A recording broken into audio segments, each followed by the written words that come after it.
Welcome back to Series Regular, the Hollywood Reporter's deep dive podcast into genre television. I'm Josh Wigler, your host here on Series Regular. Last week, we stopped down to check the pulse of the Walking Dead franchise, which was an admittedly odd thing to do, since zombies typically do not have pulses. Much more alive, though equally deadly, and indeed deadlier in its own right, is the subject of this week's podcast, The Handmaid's Tale, Hulu's dark drama based on the 1985 novel of the same name by Margaret Atwood.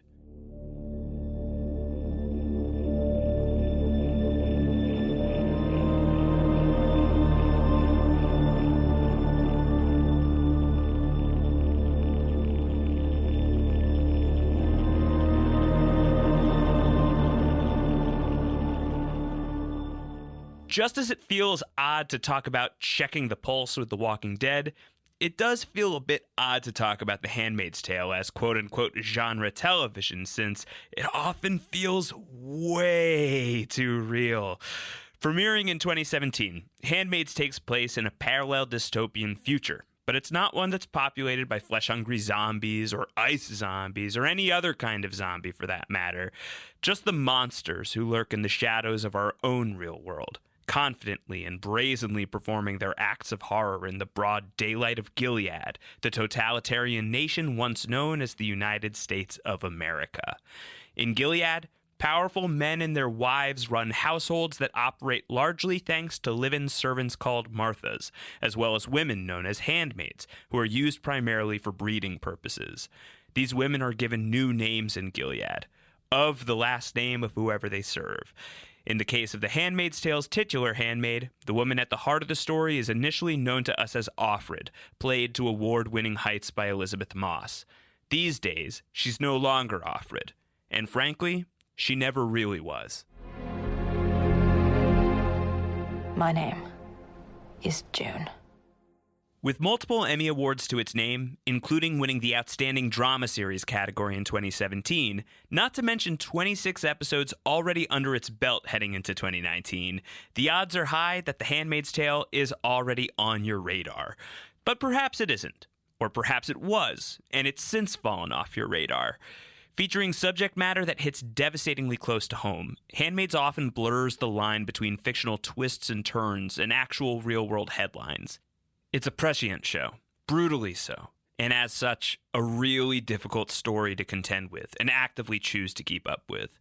But those who have kept up with The Handmaid's Tale have been rewarded with one of the most powerfully acted and sharply written dramas currently available in the vast landscape of modern television, in my humble and hyperbolic opinion. Your mileage may vary, but to my mind, through the 4 episodes available as of this recording, Season 3 of The Handmaid's Tale more than lives up to the dark heights of the roughly 24 hours that encompass Seasons 1 and 2.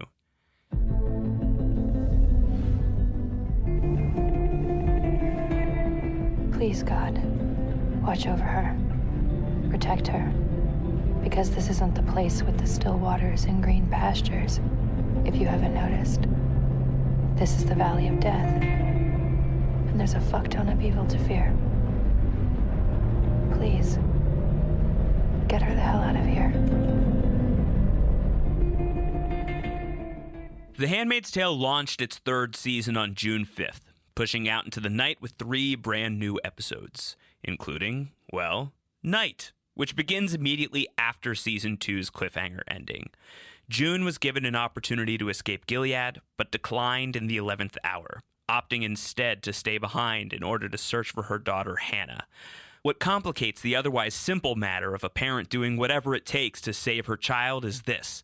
June has another child, Holly, now known by her Gilead name of Nicole, born in Season 2. Instead of escaping with the baby in the Season 2 finale, June instead passed baby Nicole over to Emily, a fellow handmaid played by Alexis Bledel, and left the 2 of them to escape to Canada. An outcome that, in the moment, is far from certain. If she gets out, will she remember me? Will she know that I gave her away? I have reasons. There are always reasons. I'm sorry, baby girl. Mom's got work. At At the time of the season 2 finale's release, the choice to have June stay behind in Gilead while sending her infant daughter off into an unknown future was met with decidedly mixed reactions, to put it lightly. THR's very own TV critic and occasional series regular special guest star Daniel Feinberg described the episode at the time as quote-unquote a case of brilliant acting and frustrating storytelling. That's one of the more measured examples of responses to June's choice. For what it's worth, the season 3 premiere does not shy away from those same questions, with multiple characters openly questioning June's choice. Are you insane? You didn't get in the truck. Thoughts? Did you give her to off Joseph? I did what was best for her, Serena. Did you give my baby to off Joseph? You wanted a better life for her, and that is what a mother does for her child. Gave her to a murderer. You killed my baby. You killed my baby. How could you take her away from me? Because I have another daughter. You chased us in the woods, and you hunted us down with dogs. And when you pulled her away, she screamed. My baby screamed for her mother. And I hope this feels like that. What's wrong with you? Do you know people risk their lives tonight to get you out? Jesus, Jim. You're so fucking selfish. There won't be another chance, you know that? You're never getting out. You're gonna fucking die here. I know that. Don't you think I fucking know that? Recently, I spoke with Handmaid's creator Bruce Miller about how the reaction to June's choice at the end of season 2 fueled the creative behind season 3. The reaction to the finale was mild compared to the vociferous arguments we had in the writer's room, according to Miller. He added that there was fierce debate for both choices, getting in the car and driving off toward Canada to find a way to save Hannah from a distance, or going with what the show ultimately went with, having June stay behind in Gilead. Here's how he explained June's decision. Quote, June has lived in a world where things that she has been told are impossible have happened. You'll never see your child again. She saw her child again. You'll never be in contact with your husband. She's been in contact with her husband. You'll never make love to anybody ever again. She found a boyfriend. There are all of these impossible things. When you think of June standing there, if someone says, why won't you leave? You have no chance of surviving here if you stay. No chance of helping your daughter. But I would say that's not her experience. Her experience has been through savvy, smarts, empathy, and some good luck, making some incredible progress, and certainly more progress than Luke has made. She knows from the outside it's not so easy to help, and from the inside, she's had success. I don't think it's a dumb decision, but it's a hard decision. End quote. Whether you buy into Miller's logic, and therefore June's logic, will very much inform whether you can buy into the third season of the series. But at the very least, the season premiere has June's choice to stay in Gilead bear some blessed fruit. First, in the form of a brief reunion with her daughter Hannah, and eventually an encounter with the woman who fancies herself as Hannah's new mother, Mrs. Mackenzie, played by Amy Landecker of Transparent fame. I appreciate the home you've made for her. Thank you. Please, stop. You know all of this ends with you dying on the ground in front of her. If you love her, you have to stop. Praise be. She has your eyes. Truly is a miracle. I'm her mother. The other big victory is that June's actions over the past several episodes have basically led to a huge divide between the two people who have lorded over her every waking move in Gilead, Commander Fred and Serena Waterford, played by Joseph Fiennes and Yvonne Strahovski. Their marriage, already frayed, all but burns to the ground alongside the rest of the Waterford house when it's set on fire by Serena, grieving the loss of baby Nicole, who she helped June sneak out of Gilead, even if she didn't fully appreciate the terms of that choice. For her part, June very much appreciates Serena's choice to burn the Waterford house down, as she so eloquently explains near the end of the season premiere.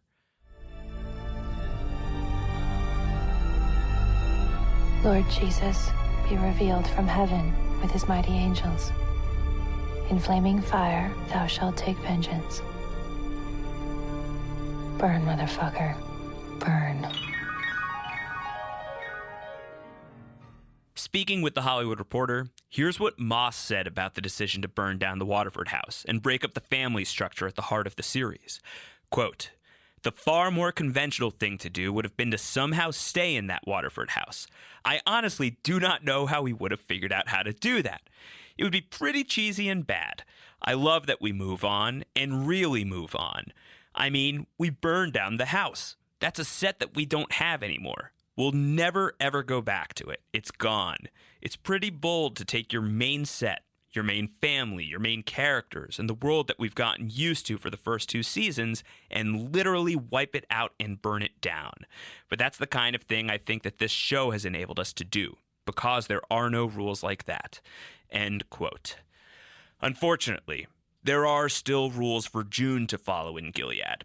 Even though she's out of Commander Waterford's house, she's not out of the commander's system. Reassigned to serve as handmaid to a very odd, very volatile man named Commander Joseph Lawrence, played by the West Wing alum Bradley Whitford.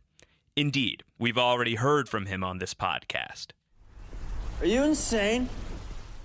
And indeed, we had already met the man in Season 2, serving as commander to Emily.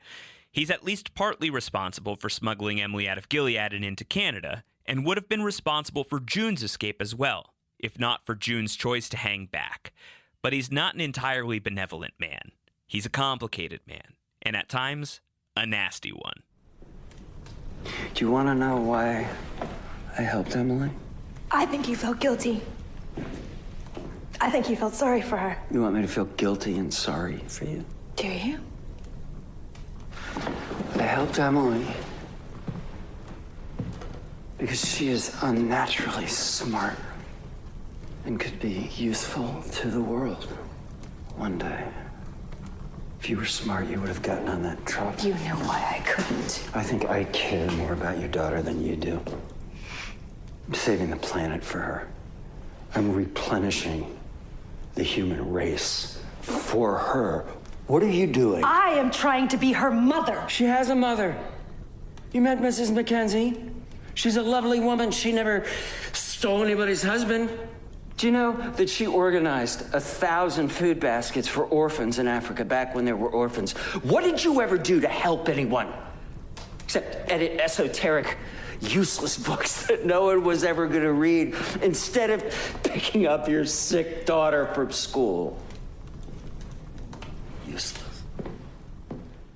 Clearly, Lawrence is a very different animal from Waterford, and clearly he knows a lot about June, if only surface details he can glean from reading her file. Whatever else he is, Lawrence is thorough and intelligent, with his theories on economics directly leading to several of the systems that power Gilead, including the colonies, an irradiated swath of the nation where the people who work rarely come back alive. You wrote esoteric books. You did that. God, it must be scary. Huh? Seeing the numbers on those spreadsheets turn into real people being executed?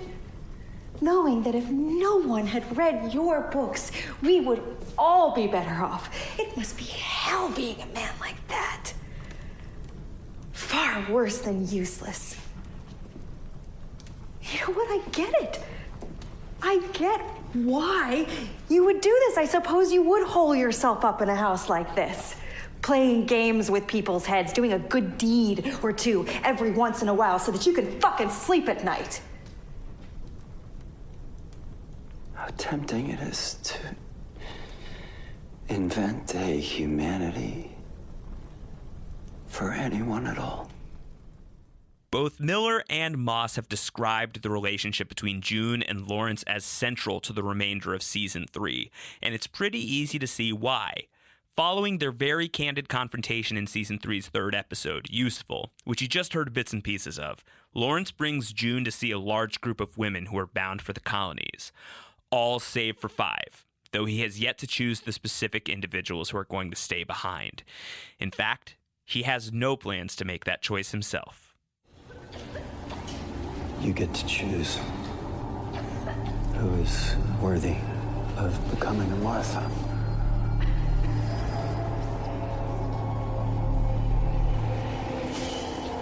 You'll have all the information you need: names, ages, occupations, academic attainments, moral stains. That's dumb. Who gets to define morality? Just choose the best people for the job. No. I thought you might enjoy being useful for once. None of them deserves to die. What if I told you if you don't choose, they all die? I am not responsible for their deaths. You are. Gilead is. A technical distinction that won't mean anything to these women. But I can see it's important to you. And that's more important than anything else, isn't it? I'm not doing it. I won't. In the end, she does. The following morning, June tells Lawrence that she's selected 5 women to serve as Marthas and therefore join the resistance of women fighting against Gilead from within: an engineer, an IT tech, a journalist, a lawyer, and a thief. We do not meet these women by the end of the episode, nor have we met them through episode 4, called God Bless the Children, but we may well meet them in the future. Because to hear Moss tell it, the June we'll see throughout Season 3 is one who will be fighting tooth and nail, not only for Hannah, but for all those wronged by Gilead. Here's how she described the overall tone of the season to me. Quote, "I think it's a much more complicated season.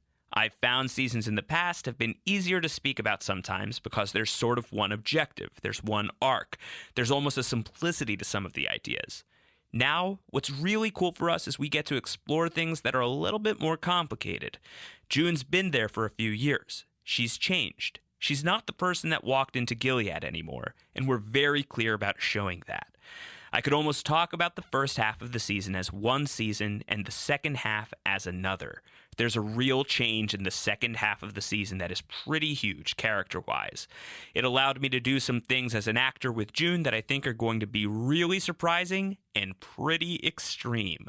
We're asking the audience to come with us on this ride, but what we're trying to do, and what I'm trying to do, is show the person that you would become if you lived in that system for that long, and you had seen the things that you had seen, and you had done the things that you've done, and the things that had been done to you, and how that would change you. You wouldn't be the same person. But in order to lead the resistance, and in order to be the person that does that, and that is fearless and ruthless and strong enough, maybe you have to change." End quote. Sounds like pretty significant changes are ahead for both June and The Handmaid's Tale writ large. 4 episodes of The Handmaid's Tale Season 3 are currently available on Hulu, with a new episode dropping every Wednesday. The future of the season includes a trip to Washington, D.C. in the 6th episode, a harrowing corner of the Handmaid's world that the creative team refers to as Gilead on steroids. You have been warned. For much more on The Handmaid's Tale, head to thr.com/Handmaid's Tale for all of our interviews with the cast and crew, including one piece coming soon that details the ways in which The Handmaid's Tale writers work in close concert with the United Nations to build the show's frightening level of realism. As always, thanks for listening to this week's Series Regular. Subscribe to the podcast on iTunes or however you get your podcasts, and please be sure to leave us a rating and review. Send your feedback in to us at seriesregular@thr.com or tweet my way @RoundHoward.